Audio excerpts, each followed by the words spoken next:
ആരുടെ വാതിലടഞ്ഞാലും അല്ലാന്റെ വാതിലടയില്ലല്ലോ.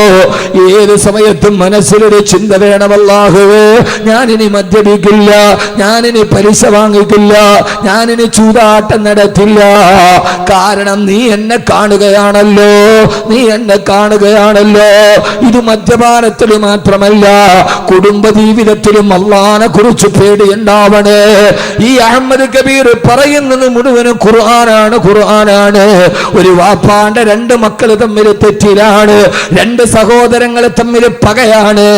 ആ സമയത്ത് ജേഷ്ഠനായ കാബീല് അനിയനായ നിരപരാധിയായ അനുജനോട് കൊല്ലാൻ വരുന്ന സമയത്ത് അനുജൻ ഹാബീൽ പറഞ്ഞ ഒരു മറുപടിയുണ്ട്. കാബീൽ അനുജനോട് അസൂയ മൂത്തിട്ട് ഒട്ടകത്തിന്റെ തോളല് കൊണ്ട് തലയിലടിച്ച് കൊല്ലാൻ വരുമ്പോ, തന്റെ പ്രിയപ്പെട്ട ജേഷ്ഠൻ തന്നെ കൊല്ലാൻ വരുമ്പോ അനിയനായ ഹാബീൽ പറയുന്നൊരു മറുപടി ഖുർആൻ പറയുന്നുണ്ട് സൂറത്തുൽ മാഇദ, ലഇൻ ബസത്ത ഇലയ്യ യദക ലിതഖ്തുലനി മാ അന ബിബാസുത്തിൻ യദിയ ഇലൈക ലിയഖ്തുലക ഇന്നി അഖാഫുല്ലാഹ റബ്ബൽ ആലമീൻ. തന്റെ ജേഷ്ഠൻ തന്നെ കൊല്ലാൻ ഒട്ടകത്തിന്റെ തോളല് കൊണ്ട് അടിക്കാൻ വരുമ്പോ, പ്രിയപ്പെട്ട ജേഷ്ഠാ നിങ്ങൾ എന്നെ കൊല്ലാമെന്നാലും നിങ്ങളോട് ഞാൻ തിരിച്ചൊന്നും പറയില്ല.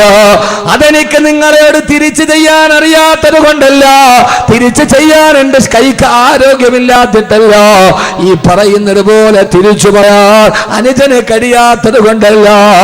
പക്ഷേ ഇന്നി അഖാഫുല്ലാഹ റബ്ബൽ ആലമീൻ.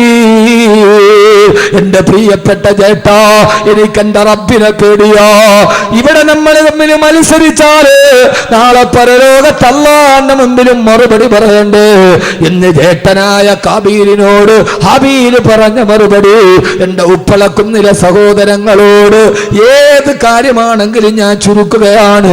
അത് വ്യക്തി ജീവിതത്തിൽ, സ്വകാര്യ ജീവിതത്തിൽ, കുടുംബ ജീവിതത്തിൽ, ഭാര്യ ഭർത്തൃ ജീവിതത്തിൽ പെണ്ണേ ഞാൻ ക്ഷമിക്കുന്നത് ഇന്നി അഖാഫുല്ലാഹ റബ്ബൽ ആലമീൻ. എനിക്കെന്റെ അല്ലാഹനെ പേടിയാ, അവൻ എന്നെ സദാ നിരീക്ഷിക്കുന്നുണ്ട്. ഇന്ന റബ്ബക ലബിൽ മിർസാദ്. എന്റെ അല്ലാഹു സദാ എന്നെ നിരീക്ഷിച്ചു കൊണ്ടിരിക്കുകയാണ്. അല്ലാഹു ബോധം തരട്ടെ, ആമീൻ പറ. പിന്നെ അവൻ തെറ്റിയോ? അള്ളാഹു എന്നെ കാണുന്നുണ്ടെന്ന് ചിന്തിക്കുന്നവൻ പിന്നെ തെറ്റിയോ? അവനെ നന്നാക്കാൻ പിന്നെ വാള് വേണോ? അവനെ നന്നാക്കാൻ പിന്നെ ഉസ്താദ് വേണോ? അവനെ നന്നാക്കാൻ അവൻ തന്നെ മതി.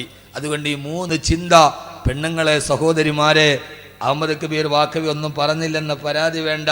എൻ്റെ റബ്ബ് എന്നെ കാണുന്നുണ്ടെന്നുള്ള ബോധം, ചിന്ത മനസ്സിലുണ്ടാവുക. ഒന്ന്. ഇപ്പം എത്രണ്ണം പറഞ്ഞേ? ഒന്ന്. ഇനി അടുത്തേടാ ഒന്ന് കഴിഞ്ഞാൽ പിന്നെ എത്രയാ? അങ്ങനെ പറ. രണ്ട്. എന്നാലും ഉറക്കം പോവും. ചുമ്മാ ഇരുന്ന് കേൾക്കാൻ എനിക്ക് വളരെ താല്പര്യമില്ല. ഞാൻ ഇങ്ങനെയൊക്കെയാണ്. അടുത്തത് രണ്ടാമത്തേത്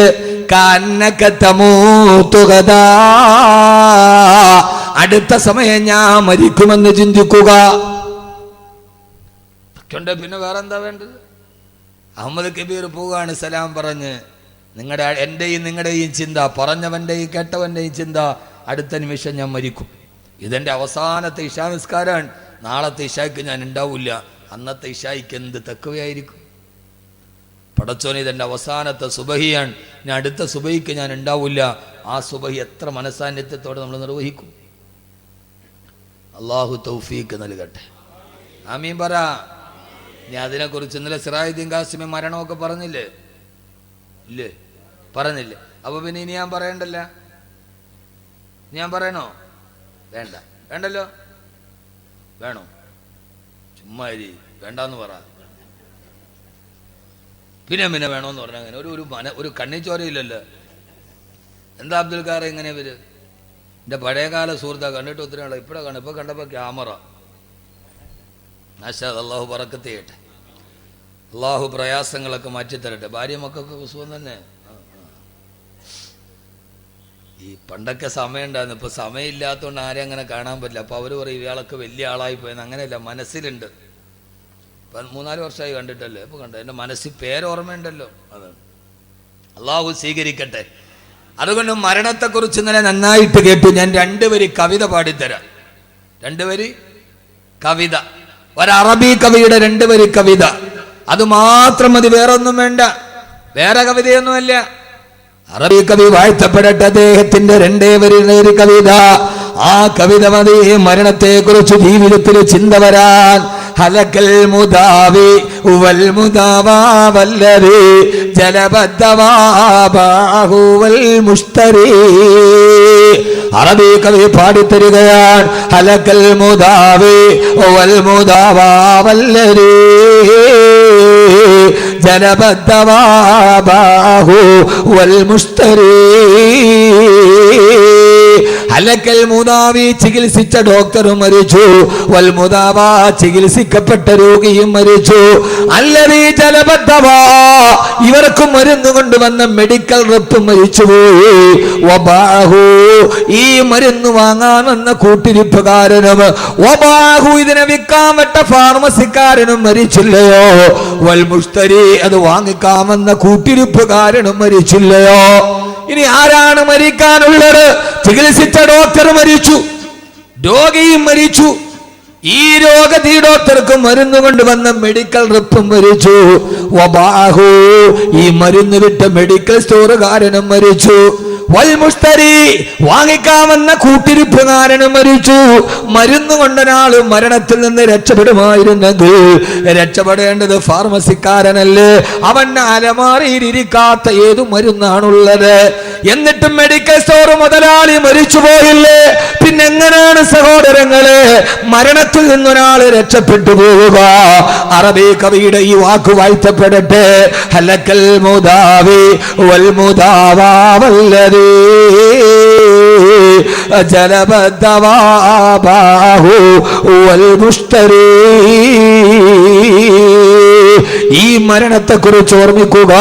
അല്ലാഹു തൗഫീഖ് നൽകി അനുഗ്രഹിക്കുമാറാകട്ടെ. ഏത് സമയത്തും മരണത്തെ ഓർമ്മിക്കുക. നമ്മുടെ വീട്ടിൽ മാറ്റമുണ്ടാകാൻ ഒരു ചെറിയ കാര്യം നിങ്ങൾക്ക് ഞാൻ പറഞ്ഞു തരാം. വീട്ടിലെ ഭർത്താവ് നന്നാവും, ഭാര്യ നന്നാവും, വീട്ടിലെ പെൺമക്കൾ നല്ലവരാകും, അവര് നിന്നെ ഹറാമ് ചെയ്യില്ല. ഒരു ചെറിയ കാര്യം നിങ്ങൾ ചെയ്താൽ മതി, നിങ്ങളുടെ വീട്ടിൽ അനിവാര്യമായ മാറ്റമുണ്ടാവും. ആ ഒരു ചെറിയ കാര്യം ഈ വിനീതം പറഞ്ഞു തരാം. ഇൻഷാ അല്ലാഹ് നിങ്ങൾ ചെയ്യുമല്ലോ, ചെയ്യില്ലേ? ഉറക്കെ ഇൻഷാ അല്ലാഹ് പറ. നിങ്ങൾ എന്തിട്ട് മനുഷ്യന്മാരാകുള്ളൂ? നിങ്ങൾ ഉറക്കെ പറ. നിങ്ങൾ പൈസ തരണ്ട, 1 ലക്ഷം നിങ്ങൾ തരണ്ട. ഏറെ വന്നാൽ ഒരു 250 രൂപ മുടക്കിയാൽ മതി. എത്ര വകല് പറഞ്ഞാലും നന്നാവാത്തവര് നന്നാവും. അതിനെന്ത് ചെയ്യണമെന്നറിയോ? വൈകുന്നേരം ഇശാ നമസ്കാരം കഴിഞ്ഞ് വീട്ടിൽ പോകുമ്പോ എല്ലാവരും ഒരുമിച്ചിരുന്ന് ഭക്ഷണം കഴിച്ചു. ആ ഭക്ഷണമൊക്കെ കഴിച്ചിട്ട് കയ്യും കഴുകിയിട്ട് ഓരോരുത്തർ അവരവരുടെ കിടക്കറയിലേക്ക് പോകുന്നതിന് മുമ്പ് വീടിന്റെ മേശയ്ക്ക് ചുറ്റും എല്ലാവരും ഒരുമിച്ചിരിക്കണം. എന്നിട്ട് മകളോട് പറയണം, പൊന്നുമോളെ ഒരു പാട്ട് പാട്, പൊന്നുമോളെ ഒരു പാട്ട് പാട്. മോളെ കൊണ്ടൊരു പാട്ട് പാടിപ്പിച്ചാൽ മതി, നന്നാവും. അല്ലെ മോനോട് പറയണം, മോനെ ഒരു പാട്ട് പാട്, ആ നാട് മുഴുവൻ നന്നാവും, വീട് മുഴുവൻ നന്നാവും. നിങ്ങൾ എന്നെ അന്തം വിട്ട് നോക്കണല്ലോ മനുഷ്യന്മാരെ. പാട്ട് പാടി നന്നാക്കാനാ അറിഞ്ഞൂടെ? പാട്ട്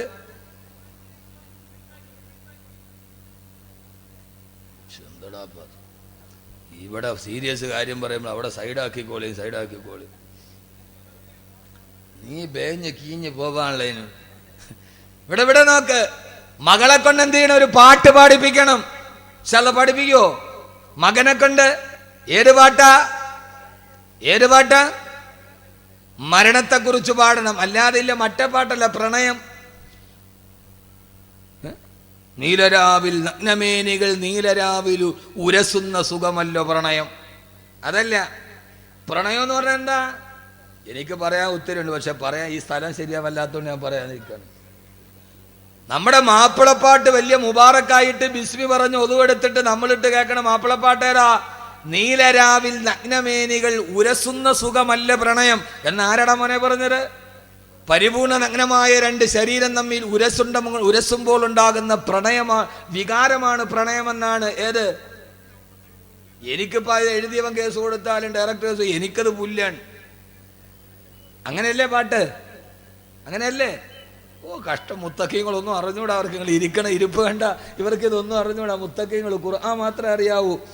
മാപ്പിളപ്പാട്ടാണ്, മാപ്പിളപ്പാട്ട്. നഗ്നമേനികൾ നീലരാവിൽ ഉരസുന്ന സുഖമല്ല പ്രണയം എന്ന് പുതിയ കവി. എന്നാ പഴയ കവി എങ്ങനെയാണ്? കാമുകി ചോദിക്കാൻ രമണം പോലും പറഞ്ഞിട്ടില്ല. അങ്ങനെ രമണം പോലും, ചങ്ങമ്പുഴയുടെ രമണനിൽ രമണം പോലും പ്രണയത്തെ നിരാകരിക്കുകയാണ് ചെയ്തത്. കാനനച്ചോലയിൽ ആടുമേക്കാൻ ഞാനും വരട്ടെയോ നിന്റെ കൂടെ. ആരും കാണാത്ത കാനനച്ചോലയിൽ ചെറുപ്പക്കാരാ നിന്റെ കൂടെ ആടുമേക്കാൻ ഞാൻ വരട്ടെ എന്ന് ചോദിച്ചപ്പോ ചങ്ങമ്പുഴയുടെ രമണം മറുപടി പറഞ്ഞ എന്താ? പാടില്ല പാടില്ല, നമ്മെ നമ്മൾ താനെ മറന്നൊന്നും ചെയ്തുകൂടാ. പഴയകാലത്തെ സിനിമാ പാട്ടിൽ പോലും നിങ്ങൾ എന്നെ ഓർക്കണ്ട, ബാക്കവി ഇപ്പൊ സിനിമാ പാട്ട് പറയണമെന്ന്. എൻ്റെ വായനയുടെ ലോകം വിശാലമാണ്. വിമർശനങ്ങൾ എനിക്ക് പേടിയേയില്ല. പഴയകാലത്തെ സിനിമാ പാട്ടിൽ പോലും പ്രണയത്തെ നിരാകരിച്ചിട്ടുണ്ട്. പുതിയ കാലത്ത് മാപ്പിളപ്പാട്ടിൽ പ്രണയം ലൈംഗികതയായി. ഇതാണ് നമ്മുടെ മക്കൾ കേൾക്കുന്നത്. ഇപ്പൊ മനസ്സിലായ? നമ്മളൊരു കാര്യത്തെക്കുറിച്ച് മനസ്സിലാക്കി പഠിക്കണ്ടേ. പഴയ കാലത്തെ സിനിമാ പാട്ടിൽ പോലും പ്രണയം ഇല്ല. നമ്മുടെ പുതിയ മാപ്പിളപ്പാട്ട് നമ്മുടെ മക്കളെ കേൾപ്പിച്ചത് ലൈംഗികതയാണ്, പച്ച വ്യഭിചാരം. ആ സമയത്ത് ഖുർആൻ നമ്മുടെ മക്കൾ കേട്ടിട്ടില്ല. ഉണ്ടോ? ഇല്ല. എന്നാൽ നിങ്ങൾ പാട്ട് പാടി പഠിപ്പിക്ക്. എല്ലാവരും ഉറങ്ങാൻ നേരത്ത് ഉറങ്ങുന്നതിന് മുമ്പ് വാപ്പയും ഉമ്മയും പെൺമക്കളും ആൺമക്കളും കൂടി ഇരുന്നിട്ട് പാട്ട് പാടാൻ പറയണം മോളോട്. ഏത് പാട്ടാ? തന്റെ കാവ്യ കൗമുദിയുടെ മലയാള അക്ഷരത്തിന്റെ സൗകുമാര്യത്തിന്റെ കാവ്യപണ്ഡിതങ്ങൾ കൊണ്ട് ലോകത്തിൽ ഖബറിനെ കുറിച്ച് പറഞ്ഞതെന്താ? മഹാനായ തഴവാ ഉസ്താദിന്റെ അൽ മവാഹിബുൽ ജലിയ 250 രൂപ വില വരുന്ന ആ ഗ്രന്ഥമൊന്ന് വാങ്ങിച്ചിട്ട് മോളോട് പറയണം, മോളെ കൊണ്ട് പാട്. ആ മോള് ഉറങ്ങുന്നതിന് മുമ്പ് പാടാൻ തുടങ്ങുകയാ. ഖബറെന്ന് കേട്ടാൽ തൽക്ഷണം ഞെട്ടേണ്ടതാ, കണ്ടാലുടനുവാ വിട്ടു നീ കരേണ്ടതാ. മേടയ്ക്കു പകരം മോളമാ സുബ്ഹാന റബ്ബിയതിൽ കിടക്കേണ്ടതാ നസുമാന. ആ മോള് പാടുകയാണ്, ഉപ്പ ഉമ്മ സഹോദരാ കേൾക്കണേ. ഖബറെന്ന് പറയുന്നത് ഒരു ഭയങ്കര വീടാണ്. ആ ഖബറിലേക്ക് നമ്മളെ കൊണ്ടുപോയി വെച്ചാൽ മെത്തയ്ക്കു പകരം മണ്ണതിൽ വിരിച്ചിട്ടതാ. സുബ്ഹാന റബ്ബി ഇരുളിനാൽ പെയിന്റിട്ടതാ. ഉപ്പാവിടെ മെത്തയില്ല, മണ്ണാണ് വിരിച്ചിട്ട ഉപ്പ. സിംഹാസനത്തിന് ചുറ്റി നിന്നവരല്ലേ, പിടിമണ്ണ് വാരിയെറിഞ്ഞതത്ഭുതമല്ലേ. ഉപ്പ മരിച്ചിട്ടും മണ്ണിന്റെ അടിയിലും മലന്ന് കിടക്കുമ്പോ ഉപ്പാടെ കസേരക്ക് ചുറ്റും നടന്ന മക്കളായ ഞങ്ങള് ഉപ്പാന്റെ ശരീരത്തിലേക്കും മണ്ണ് വാരിയിടും. ഉപ്പ ഖബറിന്റെ അടിയിൽ അടക്കം ചെയ്യപ്പെട്ടിട്ട് തിരിച്ചു വന്ന പിന്നെ എന്റെ ഉമ്മ ഖബറിന്റെ ഉള്ളിൽ ഒറ്റ കാണുമ്പോ ഇങ്ങനെ ഒരു 10 വരി പാടണം. എന്നിട്ട് എല്ലാവരും കൂടി അവനവന്റെ ബെഡ്റൂമിൽ കിടക്കാൻ പോയി. അവന്റെ ലൈറ്റ് അങ്ങ് ഓഫ് ആക്കുമ്പോ ഇരുട്ടായി. അല്ലാഹുവേ, നേരത്തെ മോള് പറഞ്ഞ ഖബറിന്റെ ഇരുട്ടല്ലേ ഇത്? ഈ വിശാലമായ മുറിക്കുള്ളിൽ എനിക്ക് ഞെരുക്കമാണല്ലോ. 6 അടിയുള്ള മണ്ണിന്റെ അടിയിൽ ഞാൻ എങ്ങനെ കിടക്കുമല്ല? പിന്നെ ഫേസ്ബുക്കിൽ വിരല് ചലിക്കൂല മോളെ, പൊന്നുമോളെ. ഭർത്താവ് വിദേശത്താണെങ്കിലും മിസ് കോൾ പിന്നെ അറ്റൻഡ് ചെയ്യാൻ തോന്നൂല, പിന്നെ ഹറാമ് ചെയ്യാൻ തോന്നൂല. അതുകൊണ്ട് നിങ്ങളുടെ ജീവിതത്തിൽ മാറ്റമുണ്ടാകണോ?